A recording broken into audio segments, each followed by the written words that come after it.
ورسوله أما بعد فأعوذ بالله من الشيطان الرجيم بسم الله الرحمن الرحيم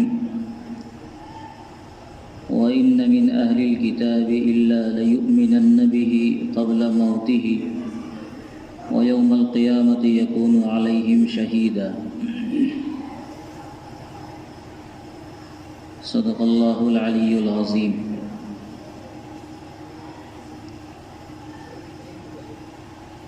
اس سے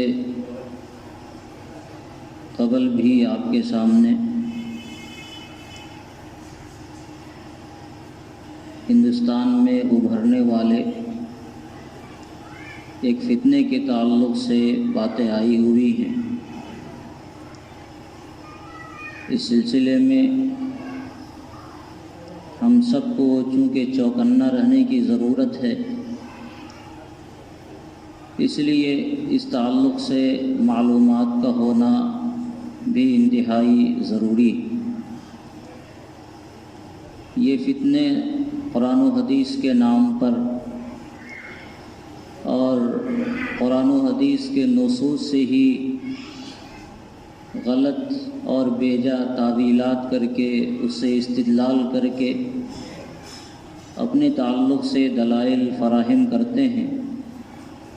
اور پھر انسانیت کو گمراہ کرنے اور اسے دھوکہ دینے کی کوشش کرتے ہیں۔ اس لیے اس سلسلے کی موٹی باتیں کم سے کم ہم سب کے ذہن و دماغ میں رہنے کی ضرورت ہے، تاکہ اگر خدا نخواستہ کبھی اس کا سامنا ہو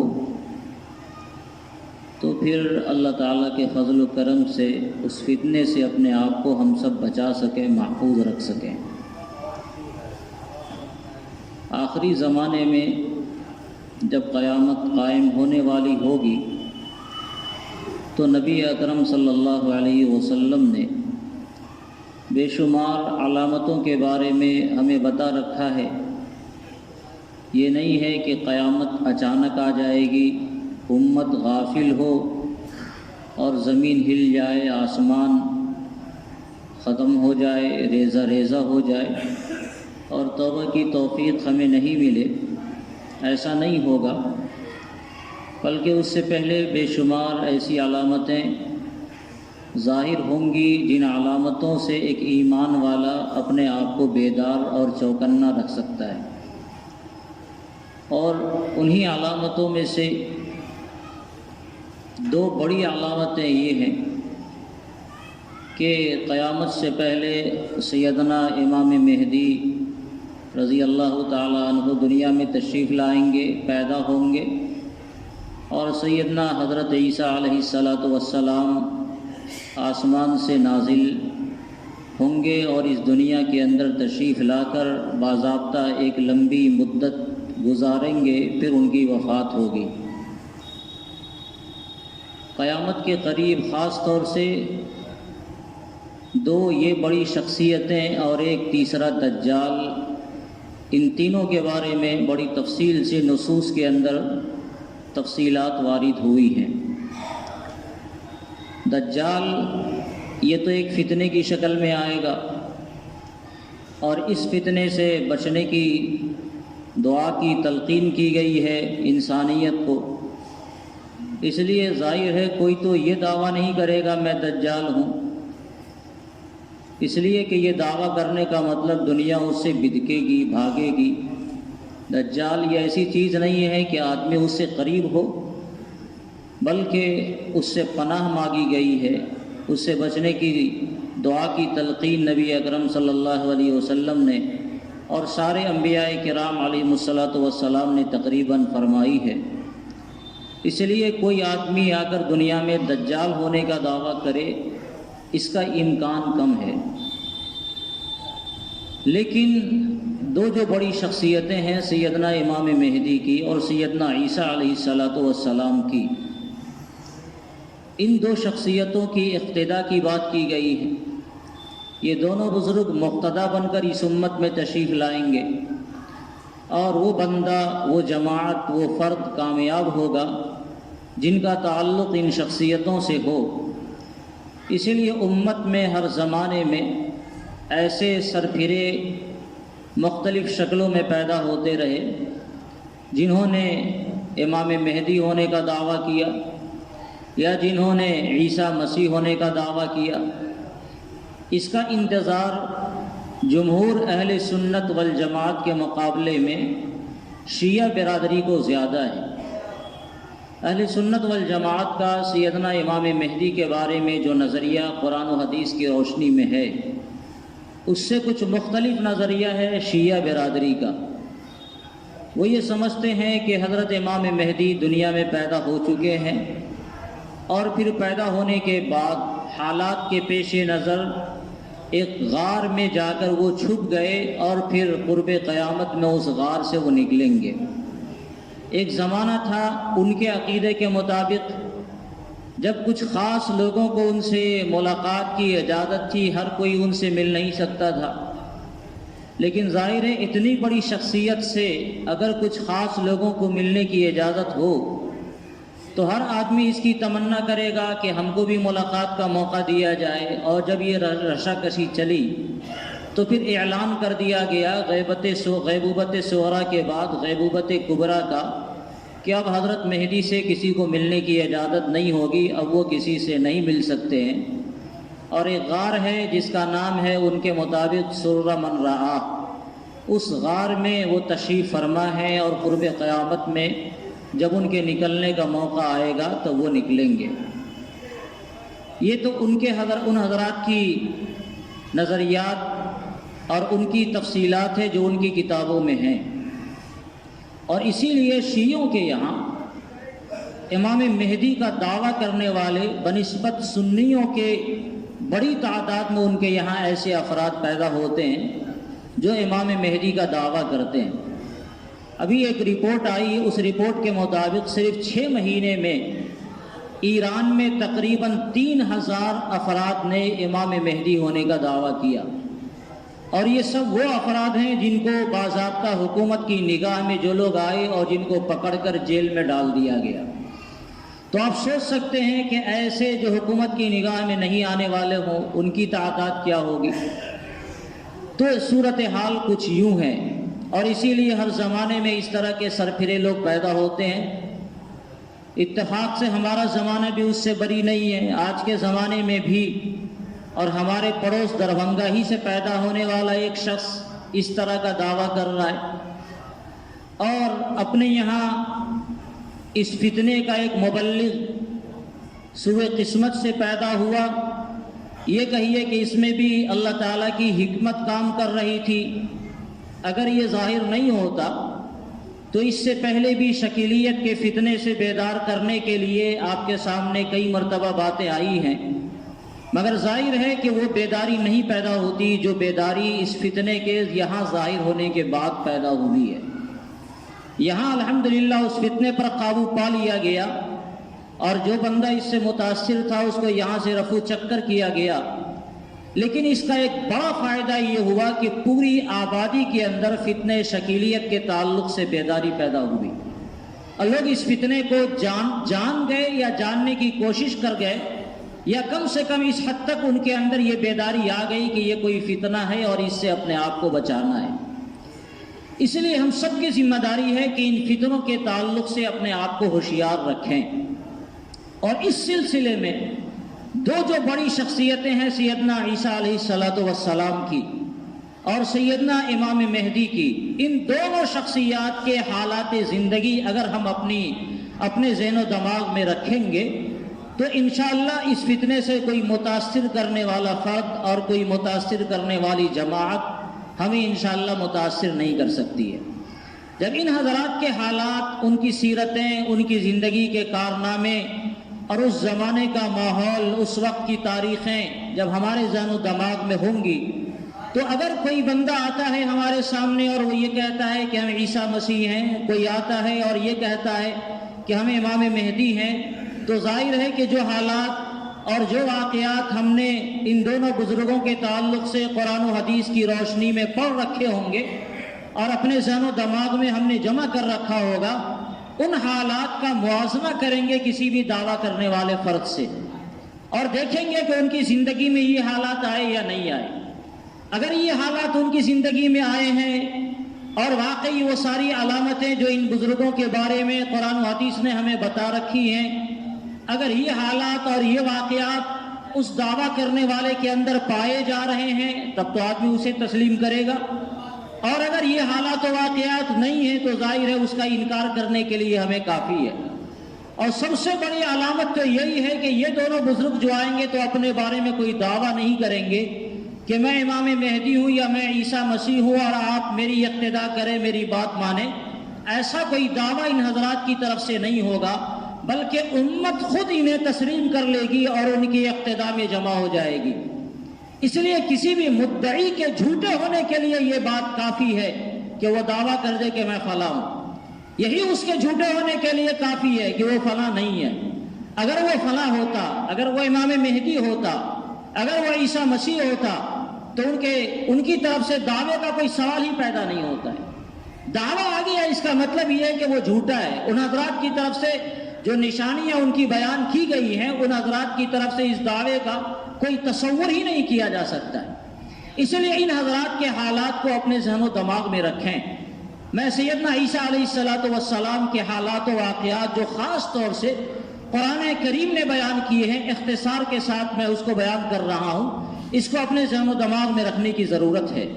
سیدنا عیسیٰ علیہ السلام بن باپ کے پیدا ہوئے، اور قرآن کریم نے ان کی پیدائش سے پہلے ان کی ماں کی پیدائش کا تذکرہ کیا ہے۔ یہ بات ذہن میں رکھیے کہ یہ اپنے آپ میں بڑا عجیب واقعہ ہے جو امت کے اندر پیش آنے والا ہے۔ اس لیے اللہ تعالیٰ نے جہاں ان کے حالات کو بڑے کھول کر بیان فرمایا، وہیں اتنی وضاحت کے ساتھ بیان کرنے کی ضرورت اس لیے پیش آئی کہ آدمی کبھی کسی کو اشتباہ نہ ہو ان حضرات کے حالات و واقعات کے تعلق سے۔ اس لیے جہاں سیدنا عیسیٰ علیہ السلام کے حالات کو بیان کیا گیا، وہی ان کی والدہ کی پیدائش کے حالات اور واقعات بھی بیان کیے گئے۔ ایک صاحب تھے بنی اسرائیل کے اندر، ان کا نام تھا عمران۔ یہ بھی اپنے آپ میں بڑے نیک تھے اور ان کی جو اہلیہ تھی وہ بھی اپنے آپ میں بڑی نیک تھی، اور اس لیے بنی اسرائیل ان حضرات کو بڑے عقیدت اور احترام کی نگاہ سے دیکھا کرتے تھے۔ ان کے یہاں کوئی اولاد نہیں تھی، بے اولاد تھے۔ ایک مرتبہ ان کی اہلیہ کہیں ٹہل رہی تھی، انہوں نے دیکھا کسی پرندے کو کہ وہ اپنے بچے کے ساتھ کھیل رہا ہے۔ بچے کے ساتھ کھیلتے ہوئے دیکھ کر ایک ماں کی اندر کی جو ممتا ہوتی ہے وہ جاگی، اور اس کے ذہن و دماغ میں یہ بات آئی، کاش میرے گود میں بھی کوئی بچہ ہوتا تو میں بھی اپنے بچے کے ساتھ کھیلا کرتی اور اپنے دل کو بہلایا کرتی۔ یہیں سے حضرت عمران کی جو اہلیہ تھی جن کا نام حنہ بتایا گیا ہے، اس کے دل میں یہ داعیہ پیدا ہوا اور اللہ تعالیٰ سے اس نے دعا کی، یا اللہ آپ مجھے بھی اولاد عطا فرماویں اور میری گود بھی آپ بھر دیں۔ ان کی دعا قبول ہوئی۔ دعا قبول ہونے کے بعد آثار حمل پیدا ہوئے۔ جب آثار حمل پیدا ہوئے تو مارے خوشی کہ ان کا کوئی ٹھکانہ نہیں رہا، اور اسی موقع سے انہوں نے ایک نظر مانی، منت مانی، جس کا تذکرہ قرآن کریم نے تیسرے پارے میں کیا ہے، انی نذرت لک ما فی بطنی محررا فتقبل منی انک انت السمیع العلیم۔ انہوں نے منت مانی، خدایا ہمارے یہاں جو اولاد پیدا ہونے والی ہے، اس اولاد کو ہم آپ کے حوالے کریں گے، بیت المقدس کے حوالے کریں گے، تاکہ یہ خانہ خدا کی خدمت کرے، اس کی دیکھ ریکھ کرے، اور یہ ایک بڑا کام اپنے آپ کے اندر ہو۔ اسی درمیان میں سیدنا حضرت عمران کا انتقال ہو جاتا ہے، ان کے جو شوہر ہیں ان کا انتقال ہو جاتا ہے، بچے کی پیدائش ہوئی، لیکن اتفاق سے جس بچے کی پیدائش ہوئی، ماں کو تو یہ امید تھی کہ ہمارے یہاں کوئی بچہ پیدا ہوگا اور بیت المقدس کی وہ خدمت کرے گا، اس کی دیکھ ریکھ کرے گا، صفائی وغیرہ کا انتظام کرے گا، لیکن گھر میں جب پیدائش ہوئی ہے تو وہ بچے کی ولادت نہیں ہوئی بلکہ لڑکی کی ولادت ہوئی، بچی کی ولادت ہوئی۔ اس وقت ماں کو افسوس بھی ہوا کہ یہ کیا ہو گیا، میں تو چاہ رہی تھی کہ بچہ پیدا ہو، یہ کام کرنے والا ہوگا، اور اس کے مقابلے میں بچی کی ولادت ہو گئی۔ بچی ظاہر نازک ہوتی ہے، بچے کے مقابلے میں ذرا ضعیف ہوتی ہے، اتنا کام وہ نہیں کر سکتی جتنا کام بچے کریں گے، تو ایک گناہ ان کو افسوس ہوا، لیکن قرآن کریم نے ان کو تسلی دی کہ آپ کو اس پر افسوس کرنے کی ضرورت نہیں ہے، یہ بچی بھی کوئی کم معمولی قسم کی بچی نہیں ہے، بلکہ اللہ تعالیٰ نے اس کو بڑا اونچا مقام عطا فرمایا ہے۔ برکت یہ بچی بڑی ہوئی، اور بیت المقدس کے حوالے ہونے کے لائق ہوئی، بیت المقدس میں انہیں حوالے کر دیا گیا۔ اب مسئلہ آیا ان کی پرورش اور ان کی پرداخت کون کرے، ان کی تربیت کی ذمہ داری کس کی ہو، ان کے کھانے خرچی کی ذمہ داری کس کی ہو۔ بیت المقدس میں کئی ایسے بڑے لوگ تھے جو اس بات کی تمنا کر رہے تھے کہ اس عظیم بچی کی پرورش میرے ذمہ آوے۔ تو وہاں پر سیدنا زکریا علیہ السلام بھی تھے، جو اس بیت المقدس کے اندر رہنے والے اور وہاں کی عبادت گزاروں میں بھی تھے، اور اللہ تعالیٰ نے ان کو نبی بھی بنایا تھا۔ حضرت زکریا علیہ السلام کی بھی فطری خواہش ہوئی کہ یہ عظیم بچی میرے حوالے ہو، اس لیے کہ اس عظیم بچی کی بچپنے سے مختلف قسم کے حالات اور واقعات کا ظہور ہو رہا تھا، اور اس کی کرامتیں گویا لوگوں کے سامنے آ رہی تھی۔ اور حضرت زکریا علیہ السلام رشتے کے اعتبار سے خالو بھی لگتے تھے۔ ان حالات و واقعات کو بھی قرآن کریم نے بیان کیا۔ جب سب لوگوں میں آپس میں رشاکشی ہوئی، کوئی کہہ رہا ہے مجھے یہ بچی چاہیے، کوئی کہہ رہا ہے مجھے یہ بچی چاہیے، تو پھر وہاں قرآن اندازی ہوئی، اور قرآن کریم نے اس قرآن اندازی کا بھی تذکرہ کیا کہ وہاں قرآن اندازی کی جو شکلیں تھی کہ دریا کے اندر لوگ اپنے قلم کو رکھتے اور قلم کے ذریعے قرآن اندازی کی گئی۔ وَمَا كُنْتَ لَدَيْهِمْ إِذْ يُلْقُونَ أَقْلَامَهُمْ أَيُّهُمْ يَكْفُلُ مَرْيَمَ وَمَا كُنْتَ لَدَيْهِمْ إِذْ يَخْتَصِمُونَ۔ یہ جو قرآن اندازی ہوئی اس کا بھی تذکرہ قرآن کریم نے کیا، اور 3 مرتبہ قرآن اندازی ہونے کے بعد تینوں مرتبہ نام نکلا سیدنا زکریا علیہ السلام کا۔ تو سب نے دیکھا کہ حضرت زکریا کا ہی نام آ رہا ہے، لہذا رشتے کے اعتبار سے بھی وہ خالو ہیں، لہذا سب لوگ راضی ہو گئے کہ حضرت زکریا علیہ السلام کے حوالے یہ بچی کر دی جائے۔ حضرت زکریا علیہ السلام نے ایک کمرہ خاص کر دیا، اس کمرے میں اس بچی کی پرورش کا انتظام ہونے لگا، اس کے رہنے سہنے کا انتظام ہونے لگا، اور جب حضرت زکریا علیہ السلام کو فرصت ملتی آپ وہاں تشریف لاتے، بچے کی نگرانی کرتے اور دیکھتے حالات۔ لیکن عجیب ماجرا وہاں پیش آیا، جب آپ تشریف لاتے تو یہاں عجیب عجیب حالات کمرے کے اندر نظر آتے، بے موسم کے پھل وہاں نظر آتے، کوئی موسم کا پھل نہیں ہے لیکن وہ پھل وہاں ان کے کمرے میں بڑی مقدار میں رکھا ہوا ہے۔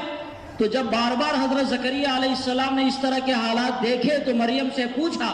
کہ مریم یہ پھل تمہارے پاس کہاں سے آ رہا ہے، اس کا بھی تو موسم نہیں ہے، بازار میں یہ مل نہیں رہا ہے، یہ آیا کہاں سے؟ تو انہوں نے فرمایا ہوا من عند اللہ ان اللہ یرزق من یشاء بغیر حساب، یہ اللہ کا کرم ہے جو اللہ تعالیٰ ہمیں عطا فرما رہے ہیں، اللہ تعالیٰ کی نوازش ہو رہی ہے۔ اور سیدنا زکریا علیہ السلام کے بارے میں قرآن کریم نے تذکرہ کیا، وہ بھی بے اولاد تھے، انہوں نے جب دیکھا کہ اللہ تعالیٰ بے موسم کے پھل عطا فرمانے والے ہیں تو ان کے دل میں بھی انگڑائی لی کہ یا اللہ ہم بھی بوڑھے ہو گئے ہیں، جب آپ بے موسم کے پھل عطا کر سکتے ہیں تو بڑھاپے میں آپ مجھے بھی اولاد عطا کر سکتے ہیں۔ سیدنا زکریا علیہ السلام نے اس وقت اللہ تعالیٰ سے دعا کی یا اللہ ہماری گود بھر دے، اور اللہ تعالیٰ نے ان کی گود بھرا، ان کے یہاں ایک بچہ پیدا ہوا جن کا نام یحییٰ رکھا گیا اور وہ نبی بنائے گئے، اس کا بھی تفصیل تذکرہ قرآن کریم نے کیا ہے۔ حضرت مریم بڑی ہوئی اور ان کی زندگی کے حالات اسی طرح ہوتے رہے، روز نئے نئے واقعات اور عجیب عجیب حالات ان کی زندگیوں میں رہے، جن کی وجہ سے ان کا چرچا پورے بیت المقدس اور اس کے چاروں طرف لوگوں میں ان کی نیکی کا، ان کے تقوی کا، پرہیزگاری کا مستقل چرچا ہوتا رہا، یہاں تک کہ ایک وقت آیا انہوں نے کوئی نکاح نہیں کیا، اور ظاہر ہے نیک اور پرہیزگار تھی تو کسی طرح کی بدکاری کا کوئی سوال ہی پیدا نہیں ہوتا ہے۔ ایک وقت آیا کہ وہ کہیں آرام کر رہی تھی، کہیں بیٹھی ہوئی تھی، اچانک ایک مرد نظر آیا، سامنے ایک مرد نظر آیا، حضرت مریم پریشان ہو گئی، میرے سامنے اچانک اس طرح کا کسی مرد کا آنا۔ انہوں نے فوراً کہا کہ میں تم سے اللہ کے لیے پناہ مانگتی ہوں، ان کنت تقیہ، اگر تمہارے اندر کسی طرح کی پرہیزگاری ہے تو میں تم سے اللہ کا واسطہ دے کر پناہ مانگتی ہوں، مجھ سے قریب نہیں ہونا۔ انہوں نے بتایا کہ میں کوئی انسان نہیں ہوں۔ قال انما انا رسول ربک لأہب لک غلاما زکیا، سولہویں پارے میں اللہ تعالیٰ نے اس کا تذکرہ فرمایا، اور پھر وہاں سے حضرت عیسیٰ ابن مریم کی ولادت کا تذکرہ اللہ تعالیٰ نے کیا ہے۔ حضرت عیسیٰ علیہ السلام کی ولادت کیسے ہوئی پوری تفصیل اللہ تعالیٰ نے وہاں بیان فرمائی۔ حضرت جبرائیل امین نے فرمایا کہ میں اللہ کی طرف سے بھیجا ہوا فرشتہ ہوں اور آپ کو ایک غلام کی، ایک لڑکے کی بشارت دینے آیا ہوں۔ تو اب حضرت مریم پریشان ہو گئی، میرے یہاں بچے کی ولادت کیسے ہوگی؟ نہ میرا کوئی نکاح ہوا ہے، نہ کوئی بدکار عورت ہوں، تو میرے یہاں بچے کی ولادت کا مسئلہ کیسے پیدا ہوگا؟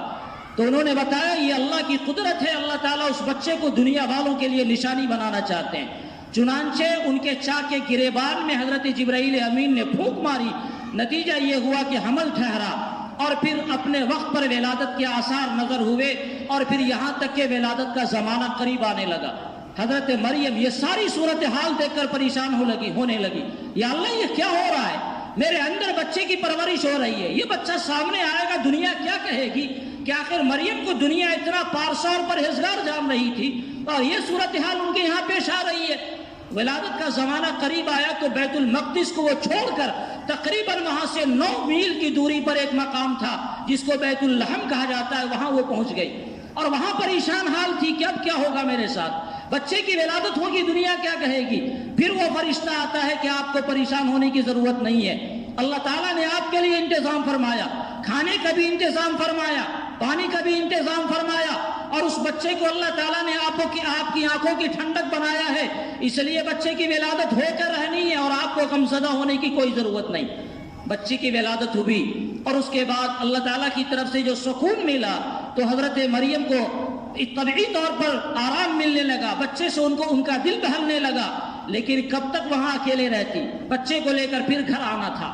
اپنے مقام پر بیت المقدس آنا تھا۔ یہاں صورتحال پھر وہی دوبارہ وہ پیش آنے والی تھی کہ لوگ کیا کہیں گے، تو پھر اللہ تعالیٰ کی طرف سے تسلی دی گئی کہ اگر کوئی پوچھتا ہے تو آپ کو جواب دینے کی کوئی ضرورت نہیں، آپ بتا دیں لوگوں کو کہ میں نے زبان کا روزہ رکھ رکھا ہے اور میں بول نہیں سکتی، جیسے اپنے زمانے میں کھانے پینے کا روزہ ہوتا ہے، اس زمانے میں زبان کا بھی روزہ ہوتا تھا، میں نے منہ کا روزہ رکھا ہے اور میں نہیں بول سکتی، اگر تمہیں کچھ پوچھنا ہو تو اسی بچے سے پوچھو کہ یہ بچہ کہاں سے آیا ہے۔ وہی ہوا جب حضرت مریم لوگوں کے درمیان میں آئی تو لوگوں نے کہا کہ یا اخت ہارون ماں کانا ابو کا، قرآن کریم نے بیان کیا کہ تمہارے باپ دادا میں کوئی بھی غلط نہیں تھا اور تم بھی کوئی ایسی غلط عورت نہیں تھی، پھر یہ صورتحال کہاں سے پیدا ہوئی؟ تو انہوں نے فرمایا کہ جو کچھ پوچھنا ہے اس بچے سے پوچھو۔ لوگوں نے کہا میں بچے سے کیسے بات کروں گی؟ تو بچہ بولنے لگا انی عبداللہ آتانی الکتاب وجعلنی نبیا وجعلنی مبارکا اینما کنت واوصانی بالصلاة والزکاة ما دمت حیا وبرا بوالدتی ولم یجعلنی جبارا شقیا والسلام علی یوم ولدت ویوم اموت ویوم ابعث حیا۔ یہ سیدنا عیسیٰ علیہ السلام کا وہ جواب ہے جو انہوں نے اس وقت کہا تھا جب وہ ماں کے گود میں تھے اور بچپن کے زمانے میں تھے، جس کا قرآن کریم نے تذکرہ کیا ہے، اور انہوں نے اپنا تعارف کیا کہ میں کون ہوں، میں کہاں سے آیا ہوں، اللہ تعالیٰ نے مجھے کیا بنا کر بھیجا ہے، اور اس طرح یہ بچہ بھی قوم کی نگاہ میں بڑا معزز بن گیا۔ پھر وہ غلط فہمی دور ہو گئی، لوگوں کی غلط فہمیاں ختم ہو گئی اور لوگوں نے سمجھ لیا کہ یہ ایک بڑا انوکھا واقعہ پیش آنے والا ہے۔ اور اس زمانے میں اور بھی حالات ہوئے دنیا کے اندر جس کا تذکرہ قرآن کریم نے نہیں کیا ہے، اس لیے میں اس سے اعراض کرتا ہوں۔ آگے بڑھیے، یہ بچہ بڑا ہونے لگا، پھر اللہ تعالیٰ نے ان کو نبی بنایا، ایک وقت آیا، اور نبی بنانے کے بعد اللہ تعالیٰ نے ان کو بے شمار معجزات بھی عطا فرمائے۔ کئی معجزے تھے جس کا تذکرہ قرآن کریم نے اس زمانے میں کیا ہے۔ اللہ تعالیٰ نے فرمایا ہے 7ویں پارے میں بھی اس کا تذکرہ ہے کہ حضرت عیسیٰ علیہ السلام کو یہ قدرت اللہ نے عطا فرمائی کہ وہ کسی مردے کو اگر کہہ دیتے قم باذن اللہ تو وہ مردہ زندہ ہو جاتا۔ قبرستان میں جاتے، کسی قبرستان میں کسی قبر کو حوالے کر کے کہتے کہ قم باذن اللہ، وہ قبر پھٹتی اور مردہ وہاں سے زندہ ہوتا، پھر آپ کہتے اللہ کے واسطے جہاں سے آئے وہیں چلے جاؤ۔ یہ صورتحال پیش آئی، اللہ تعالیٰ نے ان کے ہاتھ میں وہ قوت عطا فرمائی۔ کوئی مادر ذات بالکل نابینا ہو، اندھا پیدا ہوا ہے، اور حضرت عیسیٰ علیہ السلام ان کے بارے میں دعا کرتے وہ بینا ہو جاتا۔ کوئی مادر ذات کوڑ پیدا ہوا، حضرت عیسیٰ علیہ السلام ان کے بارے میں دعا کرتے اور پھر وہ ٹھیک ہو جاتا۔ حضرت عیسیٰ علیہ السلام مٹیوں کا پتلا بناتے، اس کا یہ پرندہ بناتے اور اسے پھونک دیتے تو باضابطہ زندہ ہوتا اور وہ اڑنے لگتا۔ ایسے ایسے حالات ان کے ہاتھ پر ہوئے اور قرآن کریم نے اس کا تذکرہ کیا۔ جب یہ صورتحال ہوئی تو تہر کے ماننے والے بھی پیدا ہوئے اور ان کے دشمن بھی ہوئے، یہود ان کے مخالف ہو گئے، اور وقت آیا کہ ان کے قتل کی سازش ہونے لگی۔ بادشاہ وقت کو اس میں شامل کیا گیا کہ اگر یہ رہیں گے تو آپ کی حکومت کے زوال کا یہ سبب بنیں گے، لہذا ان کا خاتمہ کیا جائے۔ چنانچہ ان کے قتل کی سازش ہوئی، اور اس وقت حضرت عیسیٰ علیہ السلام نے اپنے صحابہ کو، جن کو حواری کہا جاتا ان کو جمع کر کے فرمایا کہ میرا مددگار کون ہوگا۔ ان سارے حضرات نے گویا بیعت کی، جہاد کیا کہ ہم آپ کے سامنے آپ کے لیے اپنے سر دھڑ کی بازی لگائیں گے۔ اور پھر جب یہ صورتحال پیش آئی کہ ان کے آخری وقت کا مرحلہ پیش آیا، لوگوں نے ان کو سولی دینا چاہا، تو قرآن کریم نے اس واقعے کا تذکرہ کیا ہے کہ ان کے دشمنوں نے تو یہ سمجھا کہ ہم نے ان کو قتل کر دیا، ان کو سولی پر چڑھا دیا، مگر صورتحال یہ نہیں تھی، بلکہ اللہ تعالیٰ نے فرمایا وَمَا قَتَلُوهُ وَمَا صَلَبُوهُ وَلَكِنْ شُبِّهَ لَهُمْ، انہوں نے نہ ان کو قتل کیا نہ ان کو سولی پر چڑھایا، بلکہ صورتحال یہ ہوئی کہ حالات ان پر مشتبہ کر دیے گئے، اور بل رفعہ اللہ تعالیٰ نے ان کو آسمان پر اٹھا لیا۔ یہ ان کی زندگی کے وہ حالات ہیں جو اس زمانے میں پیش آئے، جن میں بیشتر واقعات کا تذکرہ قرآن کریم نے کیا ہے۔ اس کے بعد پھر سیدنا عیسیٰ علیہ السلام آسمان پر ہیں، حضرت جناب نبی اکرم صلی اللہ علیہ وسلم سے معراج کے موقع سے ملاقات بھی ہوئی ہے، اور آخری زمانہ آئے گا تو آخری زمانے کے حالات اور واقعات روایتوں میں بیان کیے گئے کہ وہ کیا صورتحال پیش آئے گی۔ حضرت مہدی کے ساتھ واقعات پیش آئیں گے، جس میں یہ ہے کہ دمشق کی جامع مسجد میں فجر کی نماز کے وقت جب نماز کی تکبیر کہی جا چکی ہوگی اور حضرت مہدی مصلی پر کھڑے ہوں گے کہ اب نماز کے لیے اللہ اکبر کہیں، یہ جو مشرقی دروازہ ہے مینارہ، اسی طرح کا ایک مینارہ ہے سفید مینارہ، اس پر دو فرشتوں پر کے کندھوں پر ہاتھ رکھتے ہوئے حضرت عیسیٰ علیہ السلام نازل ہوں گے۔ وہاں نازل ہونے کے بعد مسجد میں تشریف لائیں گے، حضرت مہدی کہیں گے کہ آپ تشریف لائیے اور آپ نماز پڑھائیے، حضرت عیسیٰ علیہ السلام فرمائیں گے نہیں آپ نماز پڑھائیں، پھر یہ دوبارہ گزارش کریں گے تو حضرت عیسیٰ علیہ السلام اپنے ہاتھ کو ان کے کندھے پر رکھ کر آگے بڑھائیں گے کہ آپ اس امت کے فرد اور آپ کو ہی امامت کرنی چاہیے۔ حضرت مہدی نماز پڑھائیں گے، نماز پڑھانے کے بعد دونوں بزرگوں میں حالات کا جائزہ ہوگا کہ امت کے حال کا کیا ہوگا۔ مسجد کا دروازہ بند ہوگا اور مسجد سے باہر دجال اپنے 70,000 یہودی لشکروں کے ساتھ کھڑا ہوگا کہ مسلمان اگر مسجد کے دروازے کو کھولیں تو ان پر حملہ کر دیں۔ دجال کا ظہور ہو چکا ہوگا، چنانچہ حضرت عیسیٰ علیہ السلام حکم دیں گے کہ دروازہ کھولا جائے، دروازہ کھولا جائے گا، لڑائی ہوگی، اور اس لڑائی کے درمیان جب دجال کی نگاہ حضرت عیسیٰ علیہ السلام پر پڑے گی تو روایتوں میں آتا ہے کہ جیسے پانی میں نمک ڈال دیا جائے تو وہ گھلنے لگتا ہے، ایسی ہی دجال پگھلنا شروع ہوگا، لیکن وہاں سے وہ بھاگے گا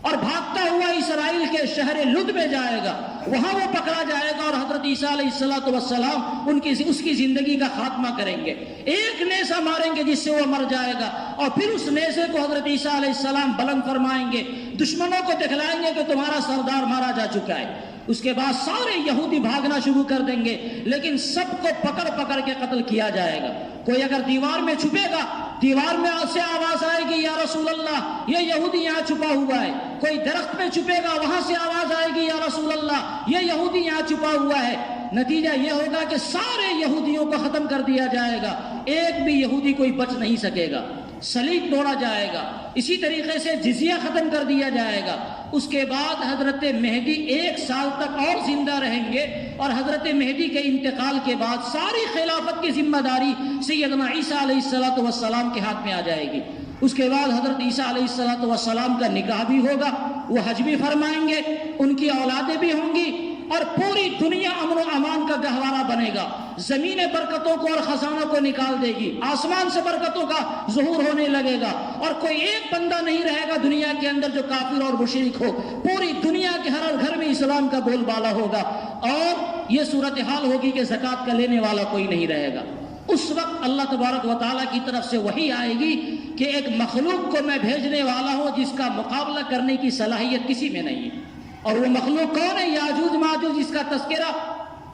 قرآن کریم نے 16ویں پارے میں کر رکھا ہے۔ یاجوج ماجوج کی فوج جب آنے لگے گی، اللہ تعالیٰ کی طرف سے یہ وحی آئے گی تو حضرت عیسیٰ علیہ السلام مسلمانوں کو لے کر کوہ طور پر چلے جائیں گے اور وہاں محفوظ ہو جائیں گے۔ یاجوج ماجوج جب نکلیں گے پوری دنیا میں ایسی تباہی یہ مچائیں گے، ان کی فوج کا یہ عالم ہوگا کہ اگلا حصہ سمندر کے اوپر سے گزرے گا اور وہ سمندر کے سارے پانیوں کو پی جائے گا۔ جب پچھلا حصہ گزرے گا سمندر کے اوپر تو پانی کا نام و نشان نہیں ہوگا، آثار ہوں گے، اور یہ لوگ کہیں گے شاید یہاں کبھی پانی ہوا کرتا تھا۔ کسی کھیت پر سے گزریں گے، وہ کھیتیاں تباہ و برباد ہو جائیں گی، کسی درخت پر سے گزرے گا، اس کے سارے پتے اور درخت کے سارے پھل وہ چاٹ کر کھا جائیں گے، اور دنیا میں کچھ بھی نہیں بچے گا۔ اس وقت ایمان والوں کی غذا اللہ تبارک و تعالیٰ کا ذکر، اللہ کی تسبیح، اللہ کی تحمید کے علاوہ کچھ نہیں رہے گا، کیونکہ کھانے پینے کی کوئی چیز بچی ہی نہیں رہے گی۔ یہ ایسا عذاب ہوگا جس کا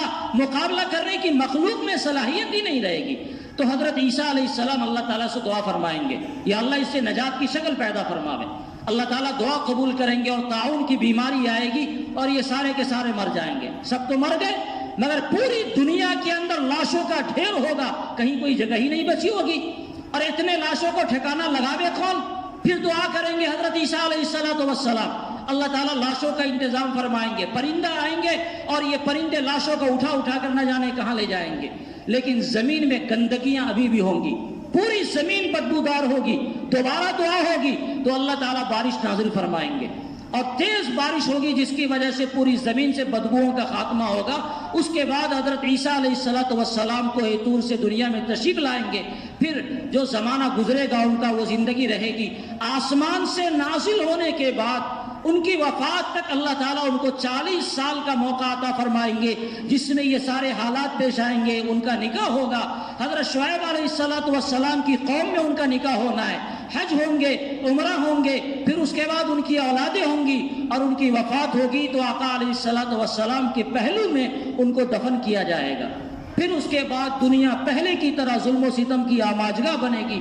اور پھر اس کے بعد قیامت قائم ہونی ہے۔ یہ وہ حضرت عیسیٰ علیہ السلام کے حالات ہیں جن میں سے بعض حصہ قرآن کریم نے بیان کیا ہے، اور بعض حصوں کو نبی اکرم صلی اللہ علیہ وسلم نے مختلف روایتوں میں تفصیل سے بیان کیا۔ اس کا شاید کوئی ایسا حصہ نہیں ہے جس کو میں نے بیان کیا جو نصوص کے اندر موجود نہیں ہے۔ یہ واقعات سیدنا عیسیٰ علیہ السلام کے جو نصوص سے ہمیں ملتے ہیں۔ اب کسی بندے کے بارے میں اگر وہ کوئی کہتا ہے کہ میں عیسیٰ مسیح ہوں، تو آپ ان حالات کو سامنے رکھیں اور ان حالات کا انتباہ کریں، دیکھیں کہ یہ واقعات ان کے ساتھ میل کھا رہے یا میل نہیں کھا رہے۔ ان کی ماں کا نام مریم ہے یا نہیں، بغیر باپ کے یہ پیدا ہوئے یا نہیں، ان کی پیدائش کے وقت کے حالات کیا تھے، ان کی ماں کی پیدائش کے وقت کے حالات کیا تھے، ان کی ماں کی صورتحال کیا ہوئی، پھر زمانے میں ان کے ساتھ کیا حالات ہوئے۔ جو معجزات قرآن کریم نے ابن مریم کے بارے میں بتائے وہ معجزات مدعی کے اندر موجود ہے یا نہیں۔ تو آپ سارے حالات اور واقعات کا جائزہ لیں تو خدا کی قسم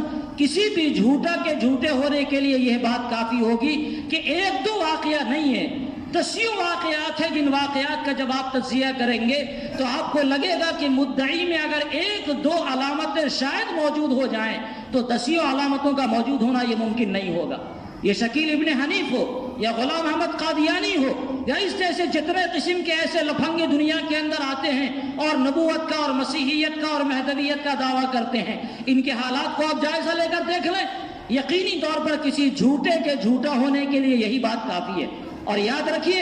ایسے لوگ آتے ہیں تو ہتھیار سے لیس ہو کر بھی آتے ہیں، ان کے پاس ایسا نہیں کہ ہتھیار نہیں ہوتا ہے۔ قرآن کریم کے ان واقعات کو، نصوص کے ان حالات کو یہ حضرات بھی بیان کریں گے، مگر اس کو کہیں گے اس کا یہ مطلب ہے، کوئی مطلب نہیں ہے۔ جو واقعات میں نے بیان کیے وہی مطلب ہے واقعات کے، اس کے علاوہ کوئی مطلب اگر آپ کو پڑھاتا ہے کہ آسمان سے نازل ہونے کا یہ مطلب اور منبر کا یہ مطلب اور مینار کا یہ مطلب اور فنا کا یہ مطلب، تو خدا کے واسطے کوئی مطلب اپنے ذہن و دماغ میں نہیں لائیے، انشاءاللہ کسی فتنے کا شکار نہیں ہوں گے۔ سیدنا عیسیٰ علیہ السلام کے یہ کچھ حالات تھے، انشاءاللہ حضرت مہدی کے بھی حالات آپ کے سامنے آئیں گے، اور یہ سب آپ کو ذہن و دماغ میں رکھنا ہے تاکہ کوئی بندہ فتنے کا شکار نہیں ہو۔ یاد رکھیے ہمارے علاقوں میں انشاءاللہ یہ فتنہ بہت زیادہ نہیں پنپے گا، اللہ کے فضل سے علماء کی اور اہل دلوں کی ایک بڑی ٹیم ہے جو اس فتنے کا مقابلہ کرنے کے لیے کافی ہے۔ لیکن صورتحال یہ ہوتی ہے کہ ہمارے نوجوان دہلی میں، ممبئی میں اور دوسرے مقامات پر جو کام کرتے ہیں،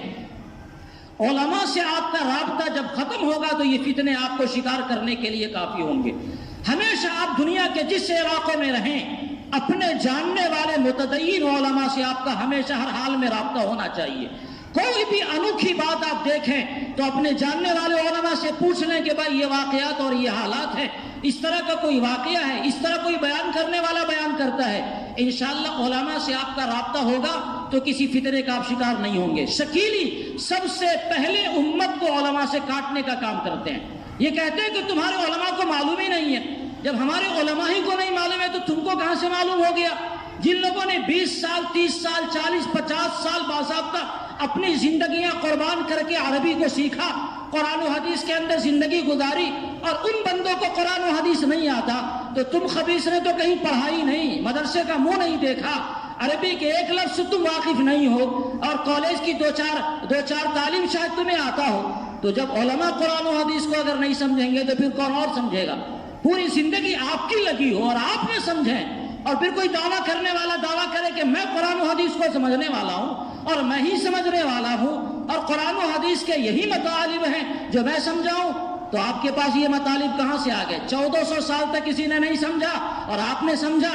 آپ کے غلط ہونے کے لیے یہی کافی ہے۔ اس کا مطلب یہ ہے کہ اسلام 1400 سال تک پردے خفا میں تھا اور آپ کے آنے کے بعد اسلام کا ظہور ہوا ہے، یہی غلط ہونے کے لیے کافی ہے۔ اسلام تو ایسا واضح دین ہے کہ 1450 سال سے مکمل آفتاب و مہتاب کی طرح وہ چمک رہا ہے، اس کا ایک ایک حصہ بالکل روشن ہے۔ لہذا اگر کوئی یہ کہتا ہے اس کا مطلب کوئی نہیں جانتے سوائے میرے، اس کے غلط ہونے کے لیے یہی کافی ہے۔ اس لیے کسی فتنے سے نہ متاثر ہونے کی ضرورت ہے، نہ کسی فتنے کا شکار ہونے کی ضرورت ہے، اور نہ کسی سے مرعوب ہونے کی ضرورت ہے کہ حالات کیسے پیش آئیں گے۔ ہمیں اللہ رسول نے بتا رکھے ہیں کہ ایسے حالات پیش آنے ہیں، لہذا جب بتا رکھے ہیں تو اگر کوئی فتنہ آئے گا تو ہمیں گھبرانے کی کیا ضرورت؟ اگر کسی کو یہ معلوم ہے کہ یہاں سے ایک اینٹ ابھی گرنے والی ہے اور پھر اینٹ گر جائے تو وہ نہیں گھبرائے گا، لیکن اگر کسی کو نہیں معلوم ہو کہ اینٹ گرنے والی اور ایک اینٹ گرے تو پوری مسجد میں کوہرام مچ جائے گا۔ تو ہم سب کو تو معلوم ہے کہ ایسے حالات ایک نہیں، دو نہیں، دسیوں آ سکتے ہیں۔ ایک شکیلی پیدا ہوا، دوسرا پیدا ہوگا، تیسرا پیدا ہوگا۔ اس لیے ان واقعات سے ہم لوگ اچنبھا نہیں ہوتے، البتہ اپنے آپ کو مستعد رکھنے کی ضرورت ہے کہ ان حالات کا مقابلہ کرنے کے لیے ہم تیار رہیں اور امت کسی طرح گمراہی کا شکار نہیں ہو۔ اللہ تعالی ہم سب کو ہر طرح کی گمراہیوں سے بچائے اور اللہ تعالی ہم سب کو دین اسلام پر مستقیم رکھے، استقامت کے ساتھ موت نصیب فرمائے۔